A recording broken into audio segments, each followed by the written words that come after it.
PSG versus Chelsea the club world cup final. ഈ ഒരു മാച്ചിനെ കുറിച്ച് എന്താ പറയുക, PSG ടേസ്റ്റഡ് ഡയറോൺ മെഡിസിൻ. അതാണ് ഈ ഒരു മാച്ചിൻ്റെ ടൈറ്റിൽ ഞാൻ കൊടുക്കാൻ പോകുന്നത്. അവർക്ക് അവരുടെ മരുന്നുകൊണ്ട് തന്നെ ട്രീറ്റ്മെൻറ്റ് കിട്ടിയ പോലെയാണ് PSG അവസ്ഥ. ഈ ഒരു 2025 PSG എന്ന് പറയുന്ന ടീം ഏത് യൂറോപ്യൻ ക്ലബിനെ കിട്ടിയാലും അവരെ ഡിസ്ട്രോയ് ചെയ്ത് വിടുക, അവിടെ ഹ്യൂമിലിയേറ്റ് ചെയ്ത് വിടുക. ഇതായിരുന്നു PSG ടീമിൻ്റെ പരിപാടി. ഓക്കെ, ഇപ്പോൾ ഇന്റർ മിലാൻ ആയാലും ആഴ്സണൽ ആയാലും പിന്നെ അതുപോലെ തന്നെ റയൽ മാഡ്രിഡ് ആയാലും അങ്ങനെ വമ്പന്മാരെയൊക്കെ ഡിസ്ട്രോയ് ചെയ്ത് വിടുമായിരുന്നു PSG സീസൺ. അപ്പം ചെൽസി ഇതിൻ്റെ മാച്ചിന് തൊട്ട് മുമ്പേ അവർ പറഞ്ഞിട്ടുണ്ട്, ഞങ്ങൾ ആഴ്സണലും റയൽ മാഡ്രിഡ് ഒന്നും അല്ല, ബയൺ മ്യൂണിക്കൊന്നും അല്ല, ഞങ്ങൾ വേറെയാണെന്നുള്ള ഓൾറെഡി വാണിംഗ് കൊടുത്തു. ആ ഒരു വാണിംഗ് വളരെ കൃത്യമായിട്ട് ചെൽസി ടീം പാലിച്ചു. അതാണ് സംഭവിച്ചത്. ചെൽസി ടീമിൽ നിന്നും എടുത്തു പറയേണ്ട രണ്ട് പേര് എന്ന് പറയുന്നത് ഒന്ന് കോൾ പാമറും ഒന്ന് അവരുടെ ഗോൾ കീപ്പർ സാൻഡസും. കോൾ പാമർ 2 ഗോളും 1 അസിസ്റ്റും പ്രൊവൈഡ് ചെയ്തു. കീപ്പറിൻ്റെ ഒക്കെ കുറേ സേവുകളും ഉണ്ടായിരുന്നു. സോ എന്താ പറയുക, അവർ രണ്ടുപേരും കിട്ടില്ലനായിട്ട് കളിച്ചിട്ടുണ്ട്. ഈ ഒരു മാച്ചിലെ പ്രത്യേകത എന്ന് പറഞ്ഞു കഴിഞ്ഞാൽ ചെൽസി PSG ടീമിനനുസരിച്ച് അവർ ടാക്ടിക്സ് കൊണ്ടുവന്നു. PSG എന്ന് പറയുന്ന ഈ ഒരു ടീം വളരെ എന്താ പറയുക ഹൈ ലൈൻ ഡിഫൻസ് ഫോളോ ചെയ്യുന്ന ഒരു ടീമാണ്. ഈ ഒരു ഹൈ ലൈൻ ഡിഫൻസ് ഫോളോ ചെയ്താലുള്ള പ്രശ്നം എന്ന് പറഞ്ഞു കഴിഞ്ഞാൽ ഇത് എക്സ്പോസ്ഡ് ആയി കഴിഞ്ഞാൽ പിന്നെ പണിമകളും. ഓക്കെ, എക്സ്പോസ്ഡ് ആയില്ലെങ്കിൽ അത് ലിറ്ററലി ട്രാപ്പാണ്, ഓഫ് സൈഡ് ട്രാപ്പാണ്. പക്ഷേ എക്സ്പോസ്ഡ് ആയില്ല എന്നുണ്ടെങ്കിൽ അത് ലിറ്ററലി കയ്യിന്ന് പോകും. ആ കയ്യിന്ന് പോയതാണ് നമ്മൾ ലിറ്ററലി കഴിഞ്ഞ ദിവസം PSGയുടെ വന്നെന്ന് നമ്മൾ കണ്ടത്. അതായത് ഇവരുടെ ഈ ഒരു ഹൈ ലൈൻ ഡിഫൻസിനെ പൊളിക്കാൻ വേണ്ടി ചെൽസിയുടെ കോച്ച് വളരെ കൃത്യമായിട്ട് ടീമിനോട് പറഞ്ഞിട്ടുണ്ട്, കൗണ്ടർ അറ്റാക്ക് ചെയ്യുക, PSG ഹൈലൈൻ ഡിഫൻസിനെ പൊളിക്കുക. അതാണ് കഴിഞ്ഞ മാച്ചിൽ നമ്മൾ വളരെ കൃത്യമായിട്ട് കണ്ടത്. പിന്നെ വേറൊരു കാര്യം പറയാനുള്ളത്, ചെൽസി കോച്ച് ചിലപ്പോൾ മേ ബി പറഞ്ഞു കൊടുത്തത് ഇങ്ങനെയായിരിക്കും, എനിക്ക് കണ്ടപ്പോൾ അങ്ങനെയാണ് തോന്നിയത്.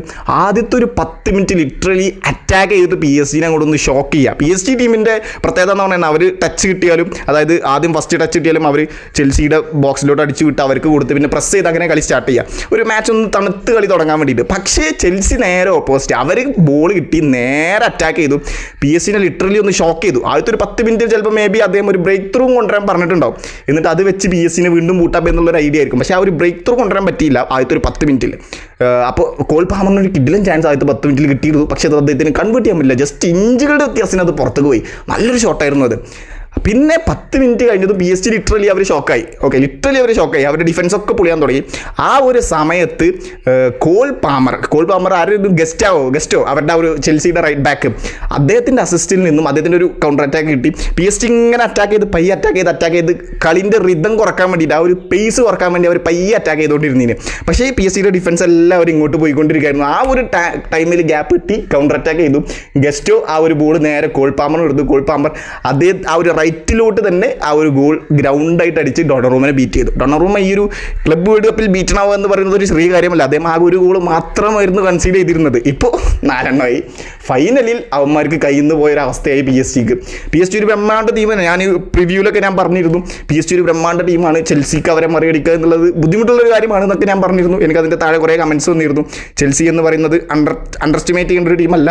അത് തന്നെ വളരെ കൃത്യമായിട്ട് നടന്നു. ഞാൻ ചെൽസി ഒരിക്കലും അണ്ടർ എസ്റ്റിമേറ്റ് ചെയ്തതല്ല. PSG ഈ ഒരു സീസണിൽ ഏത് യൂറോപ്യൻ ടീമിനെ കിട്ടിയാലും നിങ്ങൾ നോക്കി ഡിസ്ട്രോയ് ചെയ്ത് വിടുകയാണ്. ഓക്കെ, ഞാൻ മാത്രമല്ല, ഓൾമോസ്റ്റ് എല്ലാ ഫുട്ബോൾ ജേർണലിസ്റ്റുകളും ഈ ഒരു ക്ലബ് വേൾഡ് കപ്പ് ഫൈനലിൽ തൊട്ട് മുമ്പ് പറഞ്ഞത് PSG ആയിരിക്കും ഈ ഒരു സീസണിലെ ക്ലബ് വേൾഡ് കപ്പ് ചാമ്പ്യൻസ്. ഒരു 95% നിങ്ങൾ കൂട്ടിക്കോ, അധികം ആൾക്കാരും അതായിരിക്കും പറഞ്ഞിട്ടുണ്ടാവുക. പിന്നെ വേറൊരു കാര്യം, ഈ ഒരു ചെൽസി ടീം ഞാൻ പറയാലോ, ബെൻഫിക്കയുമായിട്ടുള്ള ഒരു റൗണ്ട് ഓഫ് 16 ആ മാച്ച് കണ്ടതാണ്, പാൽമിറാസുമായിട്ടുള്ള ഒരു ക്വാർട്ടർ ഫൈനൽ ഞാൻ കണ്ടതാണ്, ഫ്ലുമിനൻസുമായിട്ടുള്ള ഒരു സെമി ഫൈനൽ ഞാൻ കണ്ടതാണ്. ഈ ഒരു 3 മാച്ചിലും കണ്ട ചെൽസി അല്ല ഞാൻ ഈ ഒരു ഫൈനൽ കണ്ടത്. ലിറ്ററലി പറയാലോ, ആ ഒരു ചെൽസി അല്ല ഞാൻ കണ്ടത്. ഇതൊരുമാതിരി ഹൈ പ്രസ്സിങ്, ഒരു പേസ്ഡ് ആയിട്ടുള്ള കൗണ്ടർ അറ്റാക്ക്, പ്രോപ്പർ ഡിഫെൻഡിങ് ഒരു ഇച്ചിരി മോശമായിരുന്നു. പക്ഷേ ഗോൾ കീപ്പർ അപ്പുറത്ത് സാൻചസ് ഒരു ബോൾ പോലും വിടില്ല എന്നുള്ള രീതിയിൽ പാറി സേവ് ചെയ്യായിരുന്നു. ഓക്കെ, അതാണ് ഞാൻ ഈ ഒരു ചെൽസി ടീമിനെ കുറിച്ച് വിചാരിച്ചത്. പിന്നെ അത് കഴിഞ്ഞ് ആദ്യത്തെ ഒരു കോൾ പാമറിൻ്റെ ആദ്യത്തെ ഒരു ഗോൾ കഴിഞ്ഞ് പിന്നെ കോൾ പാമറിൻ്റെ ഒരു ഇൻഡിവിജ്വൽ ബ്രില്യൻസിലൊരു 2ാമത്തെ ഗോൾ വന്നു. അതായത് ഓപ്പോസിറ്റ് മറ്റേ ആ ഒരു ഗസ്റ്റ് അവരുടെ റൈറ്റ് ബാക്ക് അദ്ദേഹം റൺ ചെയ്യുന്ന മാതിരി ഫേക്ക് ചെയ്തു. അപ്പോൾ കോൾ പാമറിന് ബോക്സിൻ്റെ സെൻറ്ററിൽ കുറച്ച് സ്പേസ് കിട്ടി, അങ്ങോട്ട് കൊണ്ടുപോയി അദ്ദേഹം ആദ്യം എങ്ങോട്ടാണോ ഗോൾ അടിച്ചപ്പോൾ ഷോട്ട് ചെയ്തത് അങ്ങോട്ട് തന്നെ ഷോട്ട് ചെയ്തു. അങ്ങനെ 1-2-0 എന്നുള്ള രീതിയിൽ PSG ലിറ്ററലി വീണ്ടും കോൾ പാമറെ ഷോക്ക് ചെയ്തു ഫസ്റ്റ് ഹാഫിൽ തന്നെ. ഓക്കെ, പിന്നെ അത് കഴിഞ്ഞിട്ടാണ് പിന്നെ നമ്മുടെ പെഡ്രോൻ്റെ ആ ഒരു ഗോൾ വരുന്നത്. ഇൻ ബിറ്റ്വീൻ ഈ ഒരു ഗോൾ അടിക്കുന്ന സമയത്തൊക്കെ ചെറിയ ഹീറ്റഡ് മൊമെൻറ്റ്സ് ഒക്കെ നടക്കുന്നുണ്ട് കേട്ടോ. ഹക്കീമിയും എൻസോയൊക്കെ ചെറിയ ഹീറ്റഡ് മൊമെൻറ്റ്സ് നടക്കുന്നുണ്ട്. അവരിങ്ങനെ ചെൽസി മാക്സിമം PSG പ്രൊവോക്ക് ചെയ്യാൻ നോക്കുന്നുണ്ട്. അവർക്കത് ചെയ്തേ പറ്റൂ, വേറെ മാർഗ്ഗമില്ല. ഓക്കെ, അങ്ങനെ രണ്ടാമത്തെ ഗോൾ കഴിഞ്ഞ് മൂന്നാമത്തെ ഗോൾ കോൾ പാമറിൻ്റെ അസിസ്റ്റിൽ നിന്നും ഹാവോ പെഡ്രോ ഒരു ചിപ്പ് ചെയ്തിട്ടൊരു ബോൾ, ആ ഒരു ബോൾ കൊടുത്തു. ഹാവോ പെഡ്രോ ഈസി ആയിട്ട് ആ ഒരു ബോൾ സ്കോർ ചെയ്യുകയും ചെയ്തു. അങ്ങനെ 3-0 എന്നുള്ള സ്കോറിന് മുന്നിലെത്തി. ചെൽസി ഒരു സേഫ് സോണിലെത്തി. ഓക്കെ, ഫസ്റ്റ് ഹാഫ് കഴിഞ്ഞു. സെക്കൻഡ് ഹാഫിൽ ഞാൻ PSG ടീമിനെ ഞാൻ ഒരിക്കലും കുറ്റം പറയില്ല, അവർ കിടിലനായിട്ട് കളിച്ചിട്ടുണ്ട്. പക്ഷേ എന്താ പറയുക, അവർ സാധാ എങ്ങനെയാണോ ലിറ്ററലി എപ്പോഴും എങ്ങനെയാണോ കളിക്കാറ് അതുപോലെ തന്നെ കളിച്ചിട്ടുണ്ട്. ഒരു റിതം കുറക്കാൻ വേണ്ടി കളി ചെറുതായിട്ടൊന്ന് സ്ലോ ആക്കി എന്ന് മാത്രമേ ഉള്ളൂ. കളി സ്ലോ ആക്കി. പിന്നെ അപ്പോൾ ആ സമയത്ത് ചെൽസി കൗണ്ടർ അറ്റാക്ക് ചെയ്യാണ്. അതാണ് അവരുടെ ടാക്ടിക്സ്. അത് ലിറ്ററലി വർക്കായും ചെയ്തു കഴിഞ്ഞ ദിവസം. പിന്നെ സെക്കൻഡ് ഹാഫിൽ PSG ടീമിനെ ഭയങ്കരമായിട്ട് പ്രൊവോക്ക് ചെയ്യാൻ നോക്കുന്നുണ്ടായിരുന്നു ചെൽസി. അതിൽ ഹാവോ നവാസ് അദ്ദേഹം വീഴുകയും ചെയ്തു. ആ ഒരു കുക്കുറല്ലേൻ്റെ ആ ഒരു പ്രൊവോക്കേഷൻ നമ്മൾ കണ്ടത്. ആ മുടി പിടിച്ച് വലിച്ചിട്ടുണ്ട് ഹാവോ നവാസിന് റെഡ് കാർഡും കിട്ടി 87-ാമത്തെ മിനിറ്റിൽ, അവസാന നിമിഷം കളി കയ്യിൽ നിന്ന് പോയ സമയത്താണത്.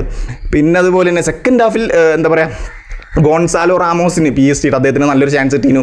പിന്നെ ദെസേരെ ദുവെ PSG എടുത്ത് പറയേണ്ട ഒരു പേരാണ്. അദ്ദേഹം ഒരു ബിഗ് ഗെയിം പ്ലെയർ തന്നെയാണ്. അദ്ദേഹം നല്ലപോലെ ചാൻസ് ക്രിയേറ്റ് ചെയ്തു. അദ്ദേഹത്തിൻ്റെ ഷോട്ട് ഉണ്ടായിരുന്നു. ഫസ്റ്റ് ഹാഫിൽ ഒരു ആദ്യ ഗോൾ വരുന്നതിന് മുമ്പ് ദെസേരെ ദുവെക്ക് ഒരു ഓപ്പൺ ചാൻസ് കിട്ടിയിരുന്നു. അദ്ദേഹം അത് ഹക്കീമിക്കോ ഡെമ്പലേക്കോ ആർക്കോ കൊടുക്കാൻ വേണ്ടി അദ്ദേഹം പാസ് ഇട്ടു. പക്ഷേ ചെൽസി ഡിഫെൻഡ് ചെയ്തു. അത് ഗോളായിരുന്നെങ്കിൽ ചിലപ്പോൾ കളി മാറിയേനെ. ഓക്കെ, അങ്ങനെ പിന്നെ സെക്കൻഡ് ഹാഫിൽ ദെസേരെ ദുവെൻ്റെ ഭാഗത്തുനിന്ന് ഒരു ഷോട്ട് ഉണ്ടായിരുന്നു. പക്ഷേ അത് ഗോളായിട്ട് കൺവേർട്ട് ചെയ്തില്ല. പിന്നെ ഡെമ്പലല്ല, ക്വരറ്റ്സ്കേലിയ ഭയങ്കര ഫോം ഔട്ടായിരുന്നു. അദ്ദേഹത്തെ പിൻവലിച്ച് ബാർക്കോളിനെ കൊണ്ടുവന്നു. ബാർക്കോളിൻ്റെ ഭാഗത്തു നിന്നും കുറച്ച് അറ്റാക്കുകൾ PSG ഉണ്ടായിരുന്നു. പക്ഷെ അതൊന്നും കൺവേർട്ട് ചെയ്യാൻ പറ്റിയില്ല. സാഞ്ചസ് ഹാവോ നവാസിൻ്റെ ഒരു ഹെഡറൊക്കെ ഉണ്ടായിരുന്നു. പോസ്റ്റിൻ്റെ ആ ഒരു തലക്കൊക്കെ പോയത്, പക്ഷേ ഗോളായില്ല. ഓക്കെ, അങ്ങനെ മാച്ച് അങ്ങനെ അവർ കൺട്രോൾ ചെയ്തു, മാക്സിമം ഡിഫെൻഡ് ചെയ്തു. ആ ഒരു മാച്ച് ക്ലബ്ബുകളുടെ അപ്പോൾ അവർ വിജയിച്ച് കഴിഞ്ഞ സമയത്ത് ലൂയിസ് എൻട്രിക്കയും ഹാവോ പെഡ്രോവും ചെറിയൊരു ഹിറ്റർ മൊമെൻ്റ് ഉണ്ടായി. എല്ലാവരും കണ്ടിട്ടുണ്ടാവും. അത് കഴിഞ്ഞിട്ട് ലൂയിസ് എൻട്രിക്കനോട് ചോദിച്ച സമയത്ത് അദ്ദേഹം മീഡിയാസിനോടൊക്കെ പറഞ്ഞത് അത് ഞാൻ പ്രശ്നങ്ങൾ തീർക്കാൻ വേണ്ടി പോയതാണ്. ഓക്കെ, തീർക്കാൻ വേണ്ടി പറഞ്ഞതാണ്. പക്ഷേ എനിക്ക് കണ്ടപ്പോൾ തോന്നിയില്ല. അദ്ദേഹം എന്തോ മുഖത്ത് ഇങ്ങനെ കാണിച്ച പോലെയാണ് എനിക്കത് കണ്ടപ്പോൾ ലിറ്ററലി തോന്നിയത്. എന്തായാലും കോൾ പാമർ 2 ഗോളും ഒരു അസിസ്റ്റും പ്രൊവൈഡ് ചെയ്ത് അദ്ദേഹമാണ് ഈ ഒരു ടൂർണമെൻറ്റിലെ പ്ലെയർ ഓഫ് ദ ടൂർണമെൻറ്റും ഈ ഒരു ഫൈനലിലെ പ്ലെയർ ഓഫ് ദ മാച്ചും കോൾഡ് പാമർ. നമ്മളത് തന്നെ പറയേണ്ട ഒരു അവസ്ഥയാണ്. ലിറ്ററലി PSG ഓണറെ നമുക്ക് കിട്ടി. ഏത് ടീമിനൊരു ഓണർ ഉണ്ടാവില്ല, ആ ഒരു ഓണറെ നമുക്ക് PSG ടീമിൻ്റെ കിട്ടിയിട്ടുണ്ട്. കോൾ പാമറാണ് അവരുടെ ഓണർ.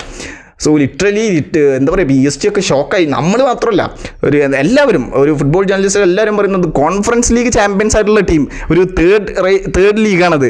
ഏറ്റവും ടോപ്പിൽ നിൽക്കുന്ന യുഫ ചാമ്പ്യൻസ് ലീഗിലെ ചാമ്പ്യൻസിനെ ഇങ്ങനെ സ്കോർ ബോർഡ് കൊണ്ട് 3-0 എന്നുള്ളൊരു സ്കോറിനൊക്കെ ഡിസ്ട്രോയ് ചെയ്ത് കളയാന്ന് പറഞ്ഞു കഴിഞ്ഞാൽ അതൊരു എന്താ പറയുക, ചെൽസി ടീമിനെ നമ്മൾ അപ്രീഷിയേറ്റ് ചെയ്തേ പറ്റൂ. അവരുടെ ആ ഒരു സൈനിങ്സിനൊക്കെ അവർക്ക് റിസൾട്ട് കിട്ടി. ഹാവോ പെഡ്രോ ആയാലും കുറേ സൈനിങ്സ് നടത്തിയിട്ടുള്ളൂ കഴിഞ്ഞ കുറച്ച് 1-2 വർഷങ്ങളിൽ. പക്ഷേ അവർ ചാമ്പ്യൻസ് ലീഗിലോട്ട് പോലും ക്വാളിഫൈ ചെയ്തിട്ടില്ലായിരുന്നു 2022-23 സീസണിന് ശേഷം ചെൽസി. ഇപ്പോൾ അടുത്ത സീസണിലോട്ട് ക്വാളിഫൈ ആയി. ഇനി ചെൽസിക്ക് ഒരു 4 വർഷം പറഞ്ഞു നടക്കാം. ഞങ്ങളാണ് ഇനി ക്ലബ്ബിലെ ഏറ്റവും വേൾഡ് ക്ലബ് ചാമ്പ്യൻസ് എന്ന് പറയുന്നത്, വേൾഡിലെ ബെസ്റ്റ് ക്ലബ്ബ് എന്ന് പറയുന്നത്. ചെൽസി ഓഡിയൻസിനോട് എനിക്ക് പറയാനുള്ളത്, നിങ്ങൾ എൻജോയ് ചെയ്യുക, മാക്സിമം എൻജോയ് ചെയ്യുക. ചെൽസി ഓഡിയൻസ് എന്ന് പറഞ്ഞാൽ കുറച്ച് കാലങ്ങളായിട്ട് ആ ഒരു കോൺഫറൻസ് ലീഗിൽ വരെ അവർ ഭയങ്കരമായിട്ട് പതുങ്ങി ഭയങ്കര സാഡായിട്ട് നിൽക്കുന്ന ഒരു ഓഡിയൻസ് ആയിരുന്നു. പക്ഷേ ഇനി നിങ്ങൾ ഇത് മാക്സിമം എൻജോയ് ചെയ്യണം. കാരണം അങ്ങനത്തെ പെർഫോമൻസാണ് ടീം കഴിഞ്ഞ ദിവസം പുറത്തെടുത്തത്. സോ നമ്മൾ ഒരു ഫൈനലിന് ഒത്ത മാച്ച്, ഒരു കിഡിലും പവർഫുൾ മാച്ച് അതായിരുന്നു ഈ ഒരു മാച്ച്. നമുക്കിങ്ങനെ കണ്ട ആ ഒരു എക്സൈറ്റ്മെൻറ്റിൽ നിൽക്കുക. ഞാൻ ഈ ഒരു മാച്ച് എങ്ങനെയായിരിക്കും എന്നാണ് ഞാൻ എക്സ്പെക്ട് ചെയ്തിരുന്നു. PSG ആദ്യം 2 ഗോൾ ഇടുന്നു, പിന്നെ അവർ പയ്യെ സെക്കൻഡ് ഹാഫിൽ അവർ ഗോൾ അടിക്കാതെ പയ്യെ പിടിച്ച് കൺട്രോൾ ചെയ്ത് കളിക്കുന്നു. അങ്ങനെയൊക്കെയാണ് ഞാൻ വിചാരിച്ച മാച്ച്. പക്ഷേ ഇത് ചെൽസി ടീം പൊളി. എന്തായാലും നമുക്ക് നല്ലൊരു ത്രില്ലിങ് മാച്ച്, നല്ലൊരു എൻ്റർടൈനിങ് മാച്ച് എനിക്ക് കിട്ടി ലിറ്ററലി. സോ നമുക്കിനി അടുത്ത് നോക്കാം. എന്തായാലും ക്ലബ്ബ് വേൾഡ് കപ്പ് കഴിഞ്ഞു. ഇനി 4 വർഷം കഴിഞ്ഞു 2029 ഇനി അടുത്ത ക്ലബ്ബ് വേൾഡ് കപ്പ് ഉണ്ടാവുക. സോ നമുക്കിനി നോക്കാം. So thank you so much.